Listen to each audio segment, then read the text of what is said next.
sanggup memberkati aku, dan hari ini aku pasti diubahkan, aku pasti dipulihkan dalam nama Tuhan. Sama-sama kita katakan amin. Kita buka kitab firman saudara, yaitu dalam Yohanes 10 ayatnya yang ke-10. Yohanes pasal yang ke-10 ayat ke-10 akan jadi ayat pembuka dan pengantar pembahasan kita pagi hari ini. Yohanes pasal yang ke-10 kita akan baca saudara satu ayat, yaitu di ayatnya yang ke-10. Yang sudah di sana boleh bilang aku diberkati Tuhan.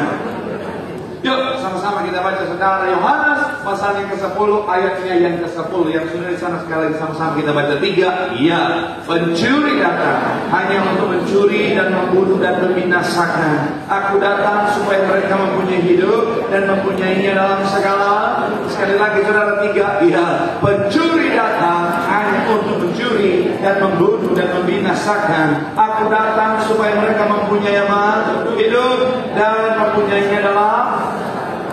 Saya mau bilang saudara, iblis adalah pencuri. Sama-sama bilang sama saya, pencuri.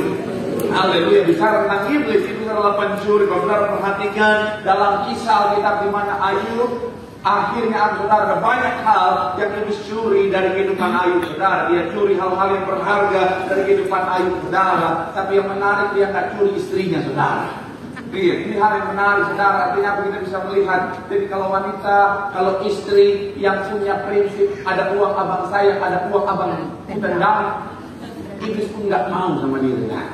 Haleluya. Tapi kalau di sini ibu saya percaya semuanya tulus sama suami. Nggak banyak yang amin. Mengapa pendeta? Aku menolak. Aku mencintai dia bukan apa adanya, tapi ada apanya. Darah Yesus. Aku cinta dia karena yang kulihat daripadanya sinamornya gede kau pendeta. Oh darah Yesus. Haleluya. Tapi sekarang saya mau bilang saudara, iblis adalah pencuri dan dia ingin mencuri hal-hal yang baik dalam kehidupan setiap kita saudara. Makanya seringkali saudara ada banyak anak Tuhan gak sadar ini saudara. Akhirnya apa saudara? Karena dia tidak sadar, karena dia tidak menyadari, dia tidak berjaga-jaga. Akhirnya apa? Iblis dengan mudah mencuri dari dalam kehidupan setiap kita saudara. Iblis dengan mudah mencuri hal-hal yang baik dalam kehidupan setiap kita. Saya mau bilang saudara, Alkitab dengan tegas berkata, sadarlah dan siapa yang kenal? Sama-sama bilang sama saya sadar. Sama-sama bilang sama saya berjaga-jaga. Seringkali saudara dan saya dalam kehidupan setiap kita, contoh saudara, kita kecopetan. Kenapa? Karena kita nggak sadar dia copet dan kita nggak berjaga-jaga saudara. Iya kan? Ini kan satu pelajaran analogi yang cocok sekali saudara. Kita kalau kita nggak sadar dia copet saudara, kita nggak berjaga-jaga. Tapi kalau kita sadar dia copet, kita jaga-jaga saudara. Oh itu copet. Kenapa? Kenapa kalau tahu dia copet? Soalnya pas dia masuk dia, bos, sama pencopet karena saling mencopet. Kita nggak bodoh. Puji Tuhan sekarang udah mulai jarang saudara. Kalau dulu zaman bapak malam siang saudara di Sarbini saudara jemaat padat selesai doa, ada jemaat doa datang ke tim pendeta, bukan minta doa, minta tolong. Dompet saya hilang. Darah Yesus. Jadi Tuhan turun tangan, copet juga main tangan saudara. Tapi sekarang saya mau bilang saudara, iblis juga sama. Ketika bicara tentang ketika saudara dan saya sadar, ketika kita berjaga-jaga, iblis tidak mencuri dari kita saudara. Makanya hari saudara saya panggil saudara sama-sama kita menyadari saudara dan bicara tentang berjaga-jaga. Ada hal-hal yang harus kita perhatikan dengan baik. Supaya apa? Supaya iblis tidak mencuri daripada kita saudara. Hal apa saja itu bersama-sama kita akan bahas. Doa saya melalui firman hari ini, saudara dan saya senantiasa sadar dan berjaga-jaga sehingga iblis tidak mencuri hal-hal yang baik dalam kehidupanmu. Hal yang baik selalu menjadi bagian dalam sepanjang hidupmu. Yang setuju boleh berikan tepuk tangan yang paling meriah kepada Tuhan. Haleluya. So, apa yang iblis bisa curi kalau kita tidak sadar dan berjaga-jaga? Yang pertama saya mencatat Allah bicara tentang firman Tuhan. Sama-sama bilang sama saya firman Tuhan. Sama-sama bilang sama saya firman Tuhan. Kita buka Matius pasal ke-13 ayat 19. Sama-sama kita baca. Ayatnya yang ke-19 dalam Matius 13. Yuk sama-sama yang sudah di sana Matius 13 ayat 19. Yang sudah di sana boleh bilang aku diberkati Tuhan. Sama-sama kita baca ayatnya yang ke-19. 3. Iya. Kepada setiap orang yang mendengar firman tentang kerajaan sorga, tetapi apa? Tidak mengertinya, datanglah si jahat dan merampas yang ditaburkan dalam hati orang itu. Itulah benih yang apa? Sekali lagi saudara 3. Iya. Kepada setiap orang yang mendengar firman tentang kerajaan sorga, tetapi apa? Sama-sama bilang sama saya tidak mengerti. Kata mengerti bahasa aslinya suniemi itu punya makna menyatu dengan pikiran kita, saudara, maka datanglah si jahat dan merampas yang ditaburkan dalam hati orang itu. Sekali lagi, saudara, kata mengerti di sini, saudara, bahasa aslinya adalah suniemi, saudara, itu punya makna artinya firman itu menyatu dengan pikiran kita, saudara, menyatu dengan hati dan pikiran kita, saudara. Maka akhirnya apa, saudara? Iblis tidak bisa mencuri. Tapi kalau kita tidak biarkan itu menyatu dalam hati dan pikiran kita, maka sama seperti jatuh di tanah, benih yang jatuh di pinggir jalan, iblis dapat dengan sangat mudah untuk apa, saudara? Untuk mengambilnya. Urutannya kira-kira begitu, saudara. Kalau gambarnya saudara ada boleh tunjukkan. Kalau belum, saya pakai air mineral ini, saudara. Urutannya adalah firman kita dengar, kemudian atau bicara tentang kita baca, kemudian kita renungkan, baru akhirnya jadi pengertian, baru akhirnya bisa tertanam, saudara. Kita nggak mungkin bisa tertanam sesuatu dalam hati dan pikiran kita kalau kita belum mengerti sebelumnya, saudara. Dan saya mau bilang, saudara, untuk bisa dimengerti butuh yang namanya perenungan, saudara. Makanya ketika bicara tentang firman, pastikan apa, saudara? Ketika kita terima firman, jangan biarkan begitu saja. Pastikan apa? Sama-sama bilang sama saya, renungkan firman Tuhan. Makanya kita bilang apa, saudara? Renungkanlah firman itu setiap hari Minggu. Hah? Masa sih? Oh, tahu ya? Yang dilakukan? Langsung hilang suaranya. Saya mau bilang, saudara, karena renungkan firman cuma hari Minggu itu nggak cukup, saudara. Artinya apa? Iblis bisa mencurinya daripada kita. Dan ketika akhirnya apa, saudara, tidak ada firman, saya mau bilang, saudara, orang yang tidak punya firman, pelita dalam hidupannya akan kesasar dalam hidupnya, akan salah jalan dalam hidupannya. Firman adalah fondasi atau sumber daripada iman. Kalau orang akhirnya firman dicuri daripadanya, saya mau bilang, saudara, maka imannya tidak ada. Ketika iman tidak ada, dia tidak akan pernah melihat berkat pemulihan mujizat dalam hidupnya, saudara. Jadi sekarang saya mau bilang, saudara, hati-hati. Iblis tahu ketika bicara tentang firman, firman itu akan berdampak besar dalam kehidupan setiap kita ketika itu tertanam dalam hati dan pikiran kita. Makanya inilah yang seringkali jadi sasaran utama iblis untuk dia curi daripada kita, saudara. Jadi sekarang saya mau bilang, saudara, pastikan apa? Ketika kita terima firman, sama-sama bilang sama saya, renungkan. Sama-sama bilang sama saya, siang dan malam. Bilang sama kanan kirimu, minimal 1 hari 2 kali. Bilang sama yang ngomong, lu juga jangan ngomong doang. Tepuk tangan yang paling meriah dulu buat Tuhan. Aduh, Pak Pendeta masih pagi udah menyerang. Nggak apa-apa lah ya, saudara, ya. Tapi sekali lagi saya mau bilang, saudara, firman itu penting. Iblis akan menjadikan target yang namanya firman untuk dia curi daripada kita. Saya mau bilang, saudara, yuk pastikan apa? Saya selalu pesan, mulailah membangun habit. Bangun pagi setelah doa baca firman, katakan amin.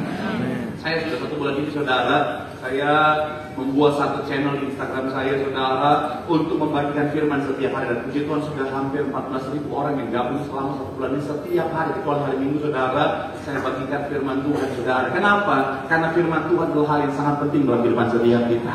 Setiap hari kita bisa mengalami yang namanya keadaan yang tidak mudah. Setiap hari kita bisa menghadapi masalah tentang persoalan kehidupan. Tapi kalau ada firman dalam hati dan pikiran kita, kita punya kekuatan, katakan amin. Setiap hari kita bisa menghadapi yang namanya tipu muslihat iblis. Setiap hari kita bisa menghadapi yang namanya situasi yang dilematis. Tapi kalau ada firman di dalamnya, pelita akan menerangi langkah kita. Tepuk tangan yang paling meriah buat Tuhan. Bilang sama kanan kirimu, renungkan firman. Tepuk tangan yang paling meriah buat Tuhan. Haleluya. Yang kedua, saudara, apa yang bisa iblis curi kalau kita tidak jaga? Yaitu yang kedua adalah bicara tentang kasih. Sama-sama bilang sama saya, kasih. Sama-sama bilang sama saya, kasih. Dalam bahasa Inggris, saudara, ada hanya 1 kata saja, saudara. Tapi kalau dalam bahasa Indonesia terbagi, bicara tentang love itu, saudara, jadi kata kasih dan juga cinta, saudara. Nah, coba kita buka tayang. Memang begitu. Kita memang bahasa Indonesia, saudara, ada yang bicara tentang, ada yang ribetnya, ada yang simpelnya, saudara. Contohnya ini, saudara. Dalam bahasa Inggris hanya love. Tetapi dalam bahasa Indonesia ada kasih, ada cinta, saudara. Dalam bahasa Inggris bicara tentang talking about the dark another people. Dalam bahasa Indonesia gossip. Oh, iya. Dalam bahasa Inggris, look at that girl. Look at her hair. Her hair is wearing her hair. Dalam bahasa Indonesia, Enggak, bahasa Indonesia jogging. Luar biasa bahasa Indonesia. Bahasa bibir. Yang ketawa bu bertobat. Matius 33 sampai 40. Yuk, Matius pasal yang ke-22 ayat 37 sampai ayat 40. Sama-sama kita baca. Yang sudah di sana Matius 22 ayat 37 sampai 40. Yang sudah di sana boleh bilang, aku diberkati Tuhan. Sama-sama kita baca. 3, iya. Jawab Yesus kepadanya, kasihilah Tuhan Allahmu dengan segenap hatimu dan dengan segenap akal budimu. Itulah hukum dan yang pertama. Dan hukum yang kedua yang sama dengan itu ialah apa? Kasihilah sesama manusia seperti. Pada kedua hukum inilah tergantung seluruh apa? Dan para nabi. Sama-sama bilang sama saya, kasih itu penting. Saya berkali-kali bilang saudara, kekristenan bicara tentang kasih. Alkitab kalau diambil, diperas dari satu kata, saya bisa pastikan kata itu adalah kasih saudara. Ketika bicara tentang hukum Taurat dijadikan hukum, satu hukum, maka yang keluar adalah hukum kasih. Bicara tentang kasih, sama-sama bilang sama saya, kasih itu penting. Makanya Amsal 3 ayat 3 bilang begini saudara. Amsal pasal yang ketiga, ayatnya yang ketiga. Sama-sama kita baca saudara. Yang sudah di sana, Amsal 3 ayat 3 boleh bilang, aku diberkati Tuhan. Sama-sama kita baca. 3, iya. Janganlah dan setia meninggalkan engkau. Kalungkanlah itu pada apa? Tuliskanlah itu apa? Sekali lagi saudara, 3, iya. Janganlah kiranya apa? Kasih dan setia meninggalkan engkau. Kalungkanlah itu apa? Tuliskanlah itu pada apa? Sama-sama bilang sama saya, kasih. Sama-sama bilang sama saya, harus selalu ada dalam hati. Amin. Saya mencatat di sini saudara, hal yang kedua yang ini seringkali jadikan target untuk apa? Dicuri dalam kehidupan setiap kita ketika kita lengah, tidak berjaga-jaga saudara, tidak sadar adalah kasih. Kenapa? Karena kalau bicara tentang hidup orang Kristen, gak ada kasih, dia bukan orang Kristen yang sesungguhnya saudara. Saya mau bilang saudara, tanpa kasih, maka saya mau bilang saudara, sia-sialah kehidupan kekristenan kita saudara. Kenapa? Karena Allah adalah kasih itu sendiri saudara. Artinya apa? Kalau dalam kehidupan setiap kita tak memiliki kasih, artinya apa? Kita tak memiliki Allah dalam kehidupan setiap kita. Dan saya mau bilang saudara, ini awal dari sebuah kehancuran. Ada banyak orang dalam pekerjaannya hancur. Kenapa? Karena nggak ada kasih di dalamnya. Ada banyak orang, kenapa karirnya hancur? Karena nggak ada kasih di dalamnya. Ada banyak orang bicara tentang bisnisnya hancur karena nggak ada kasih. Rumah tangganya hancur. Kenapa? Karena nggak ada kasih di dalam saudara. Makanya saya mau bilang sekali lagi saudara, kasih itu penting. Jangan sampai iblis mencurinya. Sama-sama bilang sama saya, kita harus berjaga-jaga. Amin. Makanya kalau saudara perhatikan contoh dalam bicara tentang kasih, Bapak Gembala sudah selalu bilang aku bersama Ibu Gembala, jagalah kasih. Kasih mula-mula dalam keluarga, jagalah kasih saudara. Saya akan fokus saudara dalam keluarga bicara tentang kasih. Pastikan apa saudara? Kita menyadari bahwa kita harus menjaga kasih dalam keluarga. Katakan amin. Sama-sama bilang sama saya, kasih dalam keluarga harus dijaga. Amin. Shalom. Shalom ibu-ibu. Jagalah kasih dalam rumah tanggamu. Suamimu bukan musuhmu. Kenapa tadi aminnya banyak, sekarang berkurang, tinggal 3 orang. Sekali lagi, shalom bu. Shalom. Suamimu bukan musuhmu bu. Tidak boleh. Dia adalah musuh buyutanku dan tahan dia akan hidup tenang. Saudara Yesus, saya mau bilang saudara, sekalipun suamimu galak, sekalipun suamimu pelit, sekalipun suamimu kadang-kadang malas mandi, saya mau bilang dia bukanlah musuhmu. Sekalipun dia seringkali nggak romantis bu, sekalipun kalau di rumah dia nyampe pulang capek langsung main handphone bu, habis itu tidur bu, nggak mau ngobrol sama engkau bu, dia bukan musuh bu. Amin. Iya, dia hanya mencoba beristirahat dari lelahnya dunia. Betul bapak-bapak? Betul. Ada bapak-bapak langsung tepuk tangan. Tepuk tangan buat bapak-bapak semua yang luar biasa. Ini memang ya, ini hikmat Tuhan luar biasa memang. Kita masuk dipenuhi hikmat Tuhan. Membawa isi hati kami pada bapak-bapak. Ya tapi betul. Ada kadang-kadang istri kalau karena suaminya begitu langsung capek dia tidur, langsung melihat suami kayak musuh. Apa aku cekik aja dia ya? Shalom bapak-bapak. Shalom. Jagalah kasih dalam rumah tangga. Amin. Istrimu bukan musuhmu pak. Sekali lagi, istrimu bukan musuhmu pak. Betul ibu-ibu? pendeta memang mewakili hati kami para wanita. Tapi saya minta sih saudara, saya aja sambil catat foto tadi malam saya ketawa-ketawa sendiri saudara. Betul saudara, sekalipun istrimu cerewet pak, rewel pak, dia suka mempermasalahkan hal-hal kecil pak, perkara kasur lah, kita taruhin handuk dia marah-marah lah, perkara itu kamar mandi dia marah-marah, kita tutup lah, perkara sepatu berantakan dan lain sebagainya. Saya mau bilang bukan artinya dia musuh, itu wujud nyata perhatian terhadap keluarga. Oh tepuk tangan ibu-ibu, yang adil ya. Haleluya. Shalom anak muda.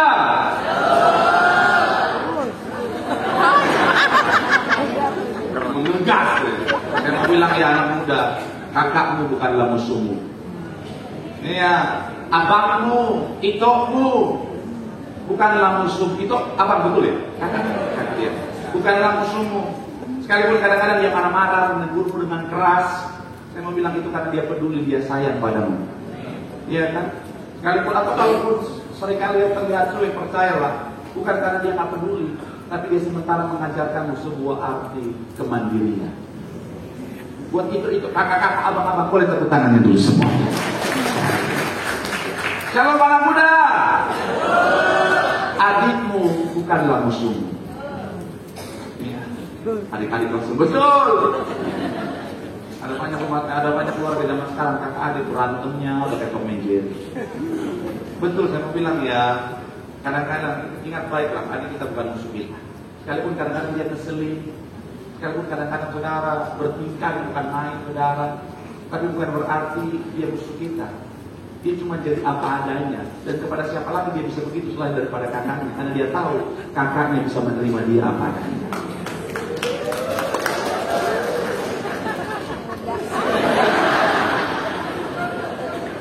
Shalom ibu-ibu.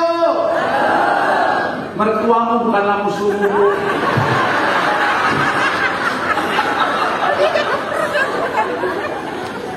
Iya dong. Sekali lagi shalom ibu-ibu. Menantumu bukanlah musuhmu bu. Ya, dia cuma anak orang lain yang belum mengerti pola pikirmu dengan sempurna. Amin. Shalom ibu-ibu.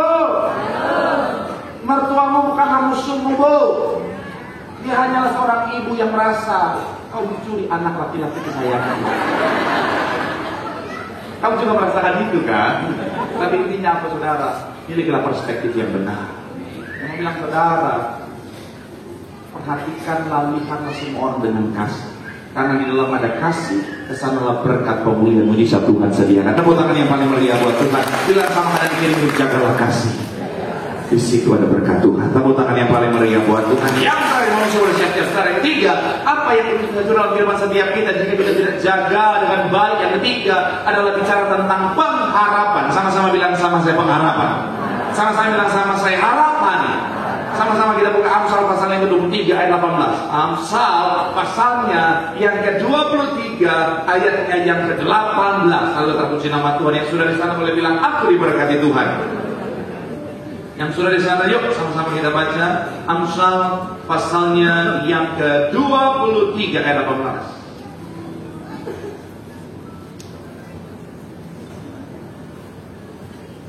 Tiga, iya. Karena sekali lagi saudara, tiga, iya. Karena masa depan sungguh ada dan harapanmu tidak akan apa. Loh, bukan manusia tidak akan bilang kenapa takut dicuri? Ya, tidak akan hilang. Tetap akan ada. Tapi kalau kita tidak jaga, memang ada, tetapi bisa hilang daripada kita.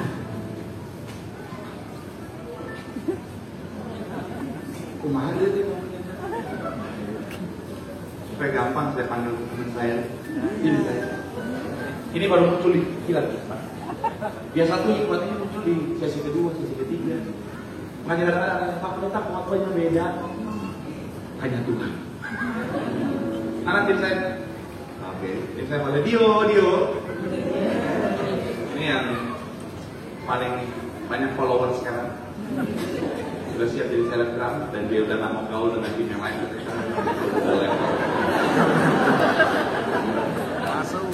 Makanya waktu kemarin kita diundang di sebuah acara, ada ini opung-opung galak banget. Tanya kan, siapa mereka kau? YouTube. Hebat tak? Ketemu opung. Hebat tak? Jangan kau sombong ya sama opung ya. Dimarahin dia. Saya mau ngaku si Mangunsong langsung takut, saudara. Jangan gitu.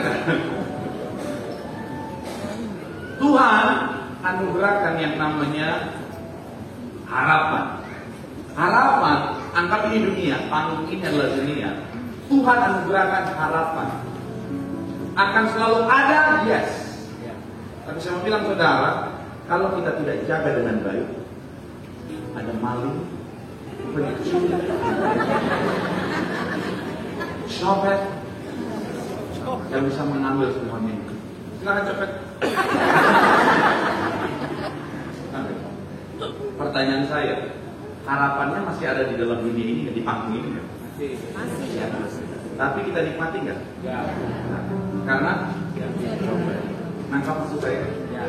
Tuhan kasih ada, selalu ada, nggak akan pernah hilang. Tapi kalau kita nggak jaga dengan baik, kita tidak bisa kita tidak menikmatinya. Makanya kita lalu jaga itu dengan baik. Harapan yang sudah Tuhan kasih dalam kehidupan setiap kita. Karena sekali lagi dalam Tuhan selalu ada pengharapan. Sudah, Malik, silahkan boleh. Ini contoh ya Tuhan jadi Malik. Yang bilang sekali lagi saudara dalam kehidupan setiap kita, iblis bisa mencuri harapan kita dengan kebohongannya saudara. Dia bilang nggak ada pengharapan. Percuma no hope. Yang mau bilang saudara itu kebohongan iblis. Dia sengaja bilang apa? Oh nggak ada kok harapannya nggak ada. Dan kalau kita percaya, kita akan berhenti untuk mencarinya dan akhirnya kita bisa kehilangannya saudara. Saya mau bilang selalu ada pengharapan dalam Tuhan. Saya nggak tahu pengharapan apa yang sebentar saudara harapkan. Dalam kesehatan kah? Dalam karir keuangan kah? Dalam rumah tangga kah? Saya mau bilang saudara dalam Tuhan selalu ada pengharapan. Sekalipun seperti dari kacamata manusia sudah no hope, selalu ada pengharapan. Saya akan tutup khotbah saya dengan sebuah kesaksian saudara. Dia seorang ibu, dia jemaat dari Mian saudara. Satu ketika dia sering datang di sesi saya saudara. Tapi satu ketika dia datang dengan kondisi yang begitu mengagetkan buat saya karena kakinya begitu bengkak saudara. Dan sangat besar saudara. Kakinya begitu bengkak saudara dan sampai akhir saudara sulit untuk berjalan. Yang saya kandung dari ini saudara, sekalipun dia sulit untuk berjalan, dia tetap memaksakan dirinya datang ke gereja. Karena dia tahu dalam Tuhan ada pengharapan. Amin. Dia datang saudara, bahkan yang saya sangat kagum dari ini, karena dia tahu kalau altar call ini sulit karena begitu banyak orang yang minta doa saudara. Begitu saya di parkiran saudara, dalam kondisi yang begitu sulit dia nangis, tolong doakan saya, tolong doakan saya.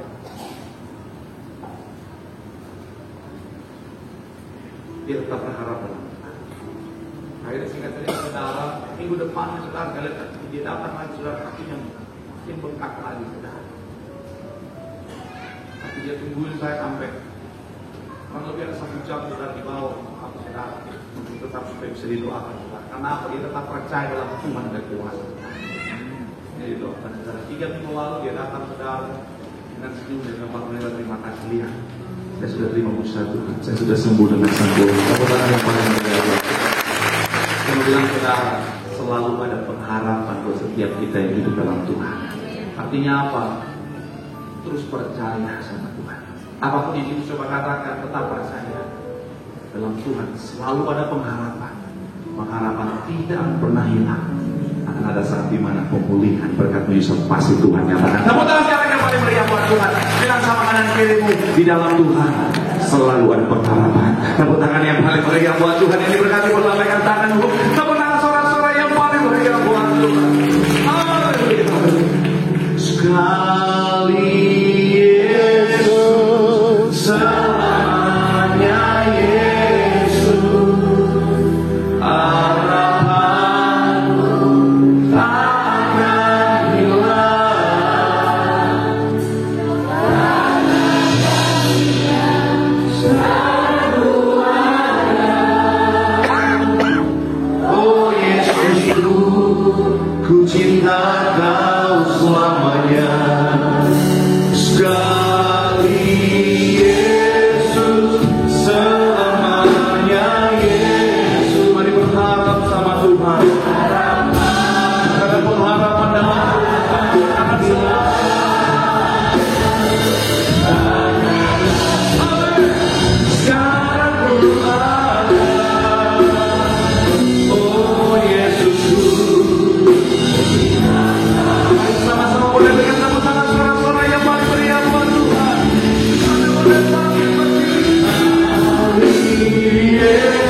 mengingatkan setiap kita bahwa kita harus sadar berjaga-jaga bahwa iblis adalah pencuri yang siap mencuri hal-hal yang baik dalam kehidupan setiap kita.